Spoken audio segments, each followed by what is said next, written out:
اس طرح نہ آزماؤ مجھے، اس طرح نہ آزماؤ مجھے، اس کی تصویر مت دکھاؤ مجھے، اس طرح نہ آزماؤ مجھے، اس کی تصویر مت دکھاؤ مجھے، اور عین ممکن ہے میں پلٹ آؤں، عین ممکن ہے میں پلٹ آؤں، اس کی آواز میں بلاؤ مجھے۔ پیارے دوستوں، میں آیت اللہ آیت اردو لورس یوٹیوب چینل پر آپ تمام دوستوں کا تہہ دل سے استقبال کرتا ہوں۔ دوستوں، اس ویڈیو میں ہم لوگ اقبال کی مشہور نظم مسجد قرطبہ کو پڑھیں گے، اور یہ آخری پارٹ ہے۔ اس میں ہم لوگ پوری نظم کو پڑھ لیں گے، جس میں اس ویڈیو میں ہم لوگ پانچواں، چھٹا، ساتواں اور آٹھواں بند کو پڑھ کے نظم کو مکمل کر دیں گے۔ تو آئیے دوستوں، ویڈیو شروع کرتے ہیں۔ پانچواں بند یہاں سے سٹارٹ ہوتا ہے۔ اس بند میں علامہ اقبال مرد مومن کے اوصاف بیان کرتا ہے، اور اگر ایگزام میں کوئی شعر آتا ہے، جیسے BPSC میں شعر پوچھتا ہے نظم سے، تو اگر آپ جان رہے ہوں تو آپ یہ بھی وہاں بتا دیجئے کہ یہ شعر مسجد قرطبہ کے کس بند سے ماخوذ ہے، تو اور بھی زیادہ اچھا مارکس دے گا۔ تو دیکھیے کہ تجھ سے ہوا آشکار بند آئے مومن کا راز، اس کے دنوں کی تپش، اس کے شبوں کا گداز۔ یعنی کہہ رہا ہے کہ تجھ سے ظاہر ہو گیا، آشکار ہو گیا بندہ مومن کا راز۔ کیا راز تھا؟ کہ وہ دن کی تپش، ان کے دنوں کی تپش اور ان کی شبوں کا گداز۔ شب کہتے ہیں رات کو، تو شبوں کا گداز، رات کا تڑپنا، یعنی رات کا تڑپنے سے مراد یہ ہے کہ رات کو وہ خدا کی عبادت میں گزارتے تھے۔ اب اس شعر میں دیکھیے کہ اس کا مقام بلند، اس کا خیال عظیم، یاد رہے کہ یہ مرد مومن کے اوصاف کو بیان کر رہا ہے، کہ اس کا، یعنی کس کا؟ مرد مومن کا۔ اس کا مقام بلند، اس کا خیال عظیم، کلیئر ہے یہ، اور اس کا سرور، اس کا شوق، اس کا نیاز، اس کا ناز۔ دوستو یہ تھوڑا فاسٹ چل رہے ہیں کیونکہ آج اس نظم کو مکمل کر دینا ہے۔ کہ اس کا سرور اور اس کا شوق، کلیئر ہے، اس کا نیاز اور ناز۔ تو نیاز اور ناز ہے، تو نیاز کہتے ہیں کہ نیاز کہتے ہیں انکساری کو، اور ناز یعنی فخر کرنا۔ تو کہہ رہا ہے کہ اس کا جو انکساری تھی خدا کے لیے، اور وہی اس کا ناز تھا، اسی پہ اس کو فخر تھا، اور اسی کا سرور تھا، ان کو اسی بات کا شوق تھا۔ ہاتھ ہے اللہ کا بندہ مومن کا ہاتھ، کلیئر ہے کہ بندہ مومن کے ہاتھ کو اقبال نے اللہ کا ہاتھ کہا ہے۔ غالب و کار آفری، کار کشا، کار ساز، کہ کار کشا یعنی کہ مشکل کام کو وہ کرتا تھا، اور کار ساز تھا یعنی کام بنانے والا تھا، اور کیا تھا؟ کہ غالب تھا، یعنی اللہ مومن کو سب پر غالب کر دیتا ہے۔ خاکی و نوری نہاد بندہ مولا صفات، ہر دو جہاں سے غنی، اس کا دل بے نیاز۔ مرد مومن کے اوصاف کو ہی بیان کیا ہے کہ خاکی و نوری نہاد بندہ مولا صفات، یعنی کہ خاکی میں یعنی انسان میں نوری فرشتے کی صفت آ جاتی ہے، اور بندہ مولا صفات، مولا کی یعنی خدا کی صفت آ جاتی ہے، اسے معاف کرنا، کسی کو، کسی پر ترس کھانا، تو اس طرح کی جو صفات ہے وہ خدا کا صفات ہے۔ تو یہ سب بندہ مومن کے پاس آ جاتا ہے، اور ہر دو جہاں سے غنی، دونوں جہاں سے غنی ہو جاتا ہے، اس کا دل بے نیاز ہو جاتا ہے، بے فکری کا عالم ہو جاتا ہے۔ اسی بات کو شاعر نے بیان کیا ہے۔ اب دیکھیے اس شعر میں کہ اس کی امیدیں قلیل، اس کی امیدیں کم ہوتی ہیں، بہت زیادہ دنیا سے امید رکھتا نہیں ہے مرد مومن، اور اس کے مقاصد جلیل، اس کا مقصد بہت جلیل ہوتا ہے، یعنی کہ عظیم ہوتا ہے، عظمت ہوتا ہے ان کے مقاصد میں۔ اس کی ادا دل فریب، اس کی نگاہ دل نواز، یعنی اس کی جو نگاہ ہے وہ دل نواز ہوتا ہے، اس کی ادا جو ہے وہ دل فریب ہوتا ہے۔ اور اوصاف بیان کرتے ہیں کہ نرم دم گفتگو، ان کی گفتگو نرم ہوتی ہے، گرم دم جست، جو ان کی خواہش گرم جوشی ہوتی ہے ان کے اندر، اور رزم ہو یا بزم ہو، رزم یعنی کہ جنگ کا میدان، بزم کوئی خوشی کی محفل ہو، اور ہر جگہ کیا ہوتا ہے، پاک دل ہوتا ہے اور پاک باز ہوتا ہے۔ نقطہ پرکار حق مرد خدا کا یقین، اور یہ عالم تمام وہم و طلسم و مجاز۔ تو مجاز کہتے ہیں کہ جو کہ حقیقت نہ ہو، طلسم جادو ہے، اور نقطہ پرکار حق مرد خدا کا یقین، یعنی کہ شاعر کہتا ہے کہ جو مرد مومن ہوتا ہے وہ ان کو خدا کے اوپر یقین ہوتا ہے، پوری طرح سے یقین ہوتا ہے، مرد خدا کا یقین، اور نقطہ پرکار حق وہ حق پر یقین کرتے یعنی خدا پر یقین کرتا ہے، اور یہ جو دنیا میں وہم ہے، یہ جادو ہے، اور یہ مجاز ہے، مجاز جب کہ حقیقت نہ ہو، تو ان ساری چیزوں سے ان کو کوئی مطلب نہیں ہوتا، ان ساری چیزوں پر ان کا کوئی یقین نہیں ہوتا ہے۔ عقل کی منزل ہے وہ کون؟ عقل کی منزل مرد مومن کو کہا گیا، عشق کا حاصل ہے وہ، عشق کا حاصل بھی ہے وہ حلقہ آفاق میں، حلقہ آفاق کہتے ہیں کائنات کو، حلقہ کائنات کا حلقہ یعنی کائنات ہوا، حلقہ آفاق میں گرمی محفل ہے وہ، گرمی محفل یعنی کہ محفل کی رونق، یہ پورے کائنات کو ایک محفل تصور کیا گیا، تو اس وجہ سے کہہ رہا ہے کہ مرد مومن جو ہے اس پورے کائنات کے کا جو حلقہ ہے اس کی محفل کی گرمی مرد مومن کی وجہ سے ہی ہے، رونق مرد مومن کی وجہ سے ہی ہے۔ یہ پانچواں بند ختم ہو گیا دوستو، یہاں سے اب یہ چھٹا بند اسٹارٹ ہوا ہے، اور چھٹا بند میں شاعر مسجد کے بنانے والے کا ذکر کرتا ہے۔ تو مسجد کے بنانے والا کون؟ مرد مومن ہی ہے، تو مسجد کے جن لوگوں نے بنایا تو ان کا ذکر اس میں ہے۔ کعبہ ارباب فن سطوت دین مبیں، تجھ سے حرم مرتبط اندلیسوں کی زمیں۔ تو کعبہ ارباب فن سطوت دین مبیں، شاعر کہتا ہے کہ جن لوگوں نے تم کو بنایا ان کے لیے تم کعبہ کا درجہ رکھتے ہو، اور تجھ سے حرم مرتبط اندلیسیوں کی زمیں، اندلیس کہتے ہیں اسپین کو، تو کہہ رہا ہے کہ تجھ سے ہی جو اسپین کی سرزمین ہے وہ اس کی عزت ہے، اور اس زمین کو عزت کی نظر سے دیکھی جاتی ہے یہ گردوں گر حسن میں تیری نظیر، ہے تہ گردوں اگر حسن میں تیری نظیر، قلب مسلمہ میں ہے اور نہیں ہے کہیں، ہے تہ گردوں، گردوں کہتے ہیں آسمان کو، تہ گردوں یعنی آسمان کے نیچے، اگر حسن میں تیری نظیر، کہہ رہا ہے کہ دنیا میں اگر حسن اور خوبصورتی کی کوئی نظیر ہے، نظیر کہتے ہیں مثال کو، تو وہ کہاں ہے؟ قلب مسلمہ میں ہے اور کہیں نہیں۔ آہ وہ مردان حق وہ عربی شہسوار، حامل خلق عظیم صاحب صدق و یقین۔ شاعر کہتا ہے کہ وہ حق پر چلنے والے جو مرد مجاہد تھے وہ عربی شہسوار، حامل حق عظیم، وہ خلق عظیم ہے، یہ خلق کہتے ہیں عادت کو، فطرت کو، تو وہ اچھے اخلاق، خلق یعنی اخلاق، اچھے اخلاق کے حامل تھے، اور صاحب صدق و یقین، اور وہ صادق تھے، سچائی تھی ان کے اندر، اور اعتماد تھا ان کے اندر، یقین اعتماد تھا ان کے اندر۔ جن کی حکومت سے ہے فاش یہ رمز غریب، سلطنت اہل دل، فقر ہے شاہی نہیں، یعنی کہ شاعر کہتا ہے کہ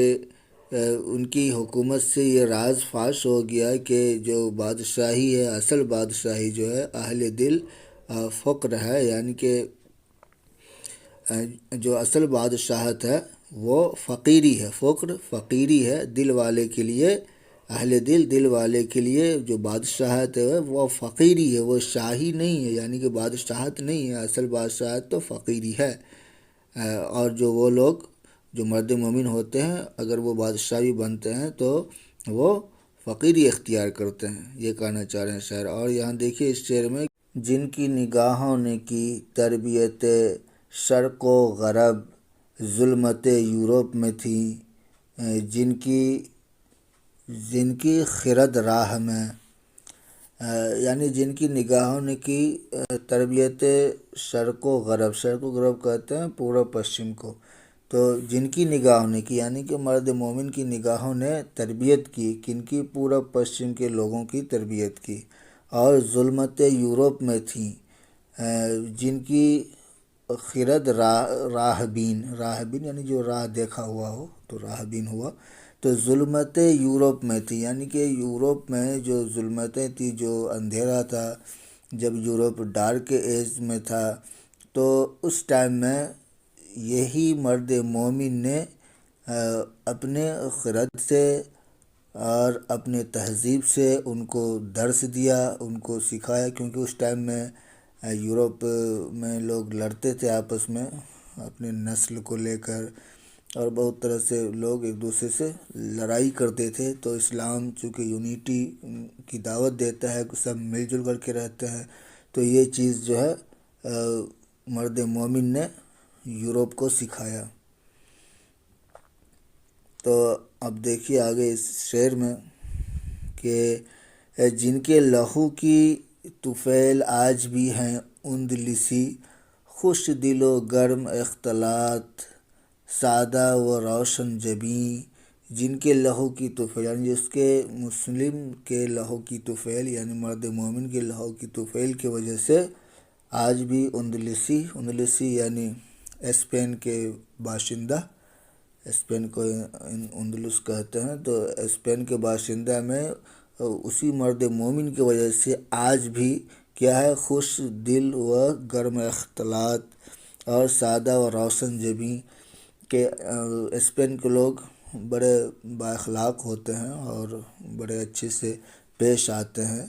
کسی سے بھی، تو یہ چیز اسپین میں پائی جاتی ہے۔ تو شاعر کہتا ہے کہ یہ چیز انہوں نے مسلمانوں سے، مسلم سے اخذ کیا، چونکہ مسلمان وہاں پہ مرد مومن وہاں پہ حکومت کیا، تو یہ چیز آج بھی جو ہے ان کے اندر نظر آتی ہے کہ جو کہ مرد مومن کی صفت ہے۔ اس شعر میں دیکھیے کہ آج بھی اس دیس میں عام ہے چشم غزال، اور نگاہوں کے تیر آج بھی ہیں دل نشیں۔ چشم غزال کہتے ہیں ہرن کی آنکھ کو، تو آج بھی اس دیس میں عام ہے چشم غزال، اور نگاہوں کے تیر آج بھی ہیں دل نشیں۔ تو شاعر ایک طرح سے یہ بول رہا ہے کہ آج بھی جو لوگ خوبصورت ہیں یہاں پہ، آج بھی اس دیش میں عام ہے چشم غزال، اور نگاہوں کے تیر آج بھی ہیں دل نشیں، کہ لوگوں کے اندر جو اچھی تہذیب و تربیت ہے وہ مسلمانوں کی دین ہے، وہ اس لیے ہے کیونکہ یہاں مرد مومن نے حکومت کیا تھا۔ اور آگے کہتے ہیں کہ بوئے یمن آج بھی اس کی ہواؤں میں ہے، یمن جان رہے ہوں گے ملک دیش ہے تو عرب میں، تو بوئے یمن کی خوشبو آج بھی اس ملک اس کی ہواؤں میں ہے، یعنی اسپین کی ہواؤں میں ہے۔ رنگ حجاز بھی جان رہے ہیں کہ رنگ حجاز کا مطلب یہ ہے کہ حجاز کی تربیت، حجاز کا لہجہ اور وہاں کا طور طریقہ آج بھی اس کی نواؤں میں ہے، نوا یعنی آواز میں ہے۔ یعنی کہنے کا مطلب یہ ہے کہ شاعر یہاں دو تین شعر میں یہی ایک خیال کا تسلسل ہے، یہ کہہ رہا ہے کہ اسپین کے لوگ جو اتنے اچھے اخلاق کے ہوتے ہیں، یہ بات سچ ہے کہ اسپین کے لوگوں کا اخلاق بہت اچھا ہے، آپ کبھی اگر جانا ہوگا تو لوگ کچھ بھی پوچھیں گے تو بڑا عزت دے کر آپ سے بات کریں گے، بڑا اخلاق مند ہوتے ہیں وہاں کے لوگ۔ تو یہ ساری چیزیں جو ہے شاعر کہتا ہے یہ ساری چیزیں اس لیے ہے کیونکہ وہاں پہ مرد مومن نے کبھی حکومت کیا تھا، کبھی مرد مومن بادشاہ ہوا کرتے تھے، تو یہ ساری چیزیں وہاں کے لوگوں میں، وہاں کے نواسیوں میں، وہاں کے باشندوں میں مسلمانوں کی وجہ سے ہے، مسلمانوں کے اوصاف ہیں یہ سارے۔ تو یہ بند پورا ہو گیا، اور اب یہ بند یہاں سے سٹارٹ ہے، یہ 7واں بند ہے، اور اس بند میں شاعر مسجد کی ویرانی کا نقشہ کھینچا ہے، کہ مسجد کی ویرانی کا ذکر کیا ہے، اور کہتا ہے کہ دید آئے انجم ہے تیری زمیں آسماں۔ دید آئے انجم یعنی کہ انجم کہتے ہیں ستارے کو، یعنی کہ ستاروں کی نظر میں ہے تیری زمین آسماں، ستاروں کی نظر میں ہے تیری زمین آسماں، یعنی کہ ستاروں کی نظر میں جو تمہاری زمین ہے وہ آسماں کے برابر ہے، اور آہ کے صدیوں سے ہے تیری فضا بے ازاں، اور آہ کہ صدیوں سے ہے تیری فضا بے ازاں، بالکل ہے صدیوں سے، مگر وہ تو اب چرچ ہو چکا ہے تو اس میں تو اذان دے نہیں سکتے ہیں۔ کون سی وادی میں ہے کون سی منزل میں ہے عشق بلاخیز کا قافلہ سخت جہاں، شاعر کہتا ہے کہ وہ کون سی وادی میں ہے اور کون سی منزل میں ہے عشق بلاخیز کا قافلہ سخت جہاں، وہ قافلہ جس نے ایسا ماحول تیار کیا کہ ابھی بھی یہ مسجد اس کا انتظار کر رہی ہے۔ دیکھ چکا علمنی شورش اصلاح دین، علمنی کہتے ہیں جرمنی کو، مطلب جرمنی کے باشندے کو، جرمن لوگوں کو، تو کہہ رہا ہے کہ دیکھ چکا علمنی شورش اصلاح دین، کہ جرمن کے لوگ بھی دین کی اصلاح کو دیکھ چکا، جس نے نہ چھوڑے کہیں نقش کہن کے نشاں، نقش کہن پرانے نقش کے نشاں، یعنی کہ شاعر کہتا ہے کہ جرمنی میں اس طرح سے کرسچینٹی کی اصلاح میں جو تحریکیں چلی اس سے ہوا یہ کہ کرسچینٹی کئی حصوں میں بٹ گئی، اور آگے کرتا ہے حرف غلط بن گئی عصمت پیر کنشت، کنشت کہتے ہیں پوپ کو، جو کہ کرسچن لوگ چرچ میں جو ہوتے ہیں پوپ، جانتے ہوں گے آپ لوگ، تو حرف غلط بن گئی عصمت پیر کنشت، عصمت یعنی کہ عزت معصومیت، تو کہہ رہا ہے کہ جو انہوں نے تحریکیں چلائی وہ حرف غلط بن گئی، یعنی کہ وہ غلط ڈائریکشن میں چلا گیا، غلط راستے پہ چلا گیا، جو پوپ لوگوں نے پیر کنشک یعنی کہ جو پوپ تھے انہوں نے کرسچینٹی کو غلط ڈائریکشن میں لے کے چلا گیا، اور ہوئی فکر کی کشتی نازک رواں، اور جو فکر کی جو کشتی تھی وہ نازک ہو گئی، اور چشم فرانسس بھی دیکھ چکی انقلاب جس سے دیگر گوں ہوا مغربیوں کا جہاں، چشم فرانسس یعنی کہ فرانس کی آنکھ ہے، فرانس کی آنکھ ہے، بھی دیکھ چکی انقلاب، یعنی فرانس میں بھی انقلاب آ چکا جس سے دیگر گوں ہوا، یعنی الٹا پلٹا ہو گیا، تختہ پلٹ ہو گیا مغربیوں کا جہاں، مغربیوں کے جو ویسٹرن لوگ ہوئے ان کا جہاں بھی الٹا پلٹا ہو گیا، تختہ پلٹ ہو گیا، اور ملت رومی نژاد کوہنا پرستی سے پیر لذت تجدید سے وہ بھی ہوئی پھر جواں، یعنی ملت رومی، ملت یعنی قوم، رومی نژاد، ملت قومی نژاد یعنی کہ قومی رومی جو روم کے لوگ ہوئے، ان روم کے قوم کے جو لوگ ہوئے، جو پرانے لوگ ہوئے وہ بھی کوہنا پرستی سے کیا ہوئے باہر نکل گئے، کوہنا پرستی مطلب پرانے رسم و رواج، اور لذت تجدید سے وہ بھی ہوئی پھر جواں، لذت تجدید یعنی کہ لذت اور تجدید یعنی جدیدیت کی، ماڈرنیٹی کی جو لذت سے وہ بھی کیا ہوئے کہ جواں ہوئے، یعنی کہ وہاں بھی انقلاب آیا، وہاں بھی پرانی تہذیب و تمدن بدل گئی، روم میں بھی یہ کہنا چاہ رہے ہیں، اور روح مسلمہ میں ہے آج وہی اس طرح یعنی بے چینی، اب کہہ رہا ہے کہ مسلمانوں کی روح میں بھی وہی بے چینی یعنی کہ تبدیلی ہونے کی بے چینی، اور راز خدائی ہے یہ کہہ نہیں سکتی زبان، یعنی کہ یہ خدا کو ہی معلوم ہے کہ یہ کس طرح کی بے چینی ہے، اور یہ جو بے چینی ہے اس سے جب مسلمانوں کے اندر تبدیلی آئے گی، تغیر آئے گا، تحریک ہوگی، تو یہ کس طرح کی ہوگی یہ کہہ نہیں سکتا، چونکہ یہ اوپر میں یورپ کے کئی ممالک کا ذکر کیا، اسپین کا، جرمنی کا، روم کا، کہ ہر جگہ جو ہے پرانی تہذیب و تمدن ختم ہو چکی ہے، اور اب ہم مسلمانوں کے اندر بھی وہی بے چینی یعنی کہ تبدیلی کی بے چینی ہے، جدیدیت کی بے چینی ہے، نئی چیز کو اخذ کرنے کی بے چینی ہے۔ تو یہاں پہ یہ 7واں بند ختم ہوا، اور یہ ایک شعر بچا ہوا ہے اس کا، پھر یہاں سے 8واں اسٹارٹ ہوگا کہ دیکھیے اس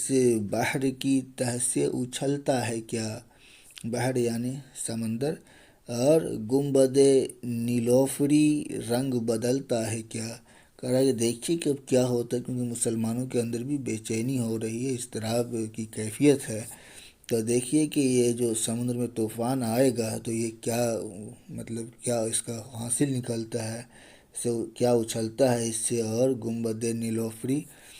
یعنی کہ نیلے آسمان کی جو گنبد ہے یہ کیا رنگ بدلتا ہے۔ یعنی کہ مسلمانوں میں جو یہ بے چینی اور جدیدیت اور ماڈرنیٹی کی تحریک شروع ہو رہی ہے، تو اب کیا رنگ بدلتا ہے، کس طرح کی کیفیت ہوتی ہے، تو اب دیکھیے کیا ہوتا ہے، یہ بات کہنا چاہ رہا ہے۔ اب یہ آخری بند ہے، اور اس بند میں اقبال یہ امید کرتا ہے کہ مسجد پھر آباد ہو جائے گی، پھر جو ہے اس میں اذانیں ہوں گی، لوگ نماز پڑھیں گے، تو اس طرح کی وہ پازیٹیو امید رکھتا ہے۔ تو دیکھیے یہاں سے ہیں، وادی کوثر میں غرق شفق ہے سحاب، لالۂ بدخشاں کے ڈھیر چھوڑ گیا آفتاب۔ وادی کوثر، کوثر کہتے ہیں پہاڑ کو، پہاڑ کی وادی میں غرق شفق، شفق کہتے ہیں اس لالی کو جب سورج ڈوب رہا ہوتا ہے، اور سحاب کہتے ہیں بادل کو۔ تو کہہ رہا ہے کہ وادی کوثر میں غرق شفق ہے سحاب،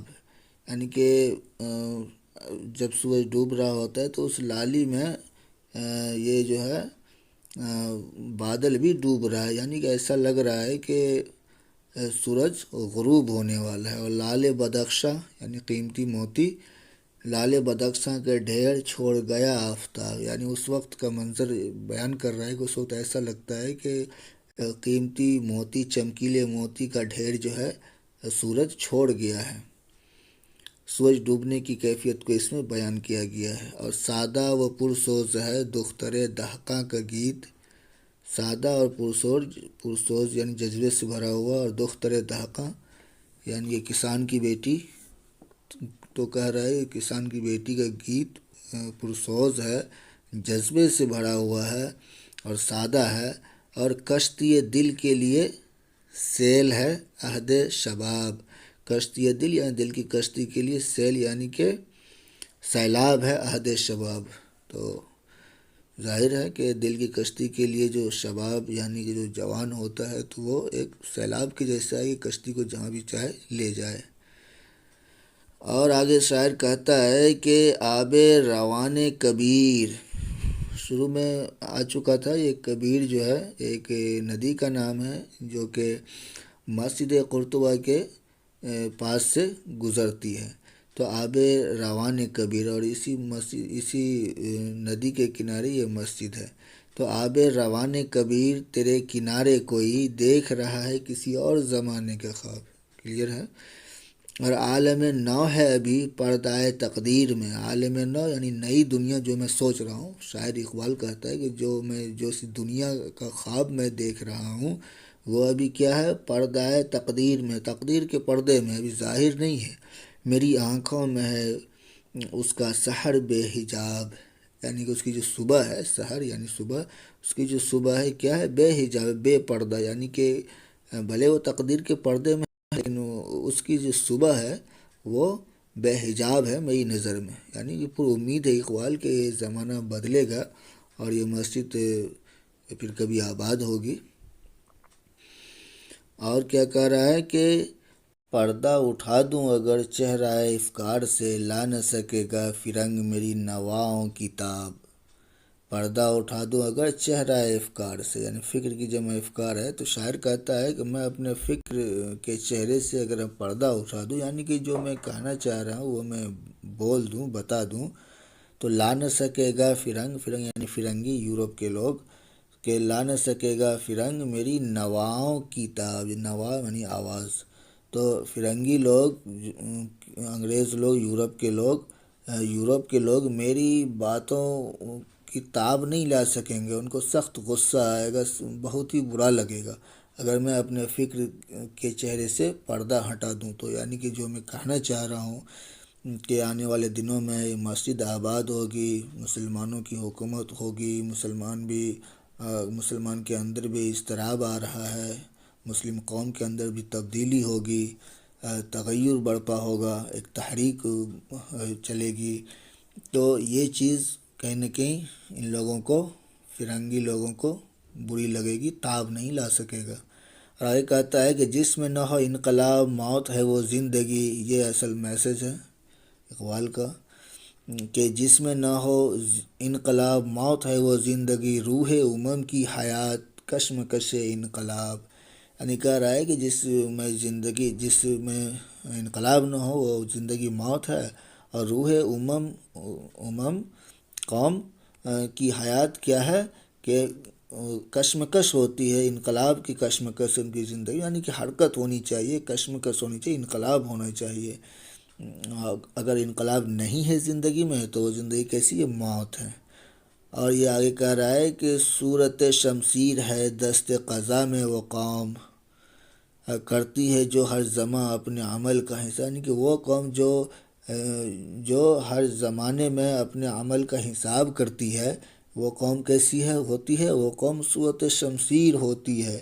وہ قوم ہمیشہ متحرک رہتی ہے اور وہ ہمیشہ ایکٹیو ہوتی ہے، وہ قوم جو کہ ہر زمانے میں ہمیشہ اپنے عمل کا حساب رکھتی ہے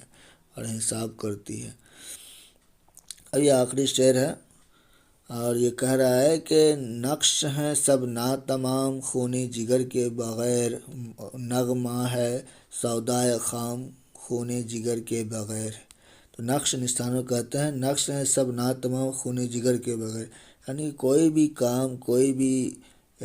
جو کام ہوتا ہے یا کسی بھی طرح کا کوئی بھی عمل ہے، وہ تب تک مکمل نہیں ہے جب تک کہ اس میں خون جگر نہیں لگایا جاتا، یعنی کہ بہت محنت اور لگن سے جب ہم کوئی کام نہیں کرتے ہیں، یعنی کہ انقلاب ہی اگر اپنے اندر برپا کرنا ہے، چونکہ یہ اسی تسلسل میں ہے کہ انقلاب ہی اگر اپنے اندر برپا کرنا ہے تو وہ کیسا ہونا چاہیے کہ خون جگر صرف ہونا چاہیے، پوری لگن سے ہونی چاہیے، اور ناتمام، اگر ایسا نہیں ہوا تو وہ ناتمام ہے، مطلب مکمل نہیں ہوگا۔ اور نغمہ ہے سودائے خام، یعنی کوئی بھی نغمہ سے مراد یہاں پہ گیت ہی نہیں ہے، بلکہ نغمہ سے یہی مراد ہے کہ کسی بھی طرح کی کوئی تحریک اگر ہم نے اٹھایا ہے تو وہ کیا ہے، شروع کیا اگر کوئی تحریک یا کوئی بھی عمل ہم کرنا چاہتے ہیں تو وہ کیا ہے کہ وہ سودائے خام ہے، خام کہتے ہیں کچا کو، سودائے خام کچا سودا، تو وہ کیا ہے، نغمہ ہے سودائے خام خون جگر کے بغیر، اور وہاں بھی ہمیں خون جگر لگانا پڑتا ہے تب وہ مکمل ہوتا ہے۔ یہاں پہ نظم پوری ہو گئی دوستو، اب ملتے ہیں کسی نئے ویڈیو میں، اپنا خیال رکھیں اور خوش رہیں۔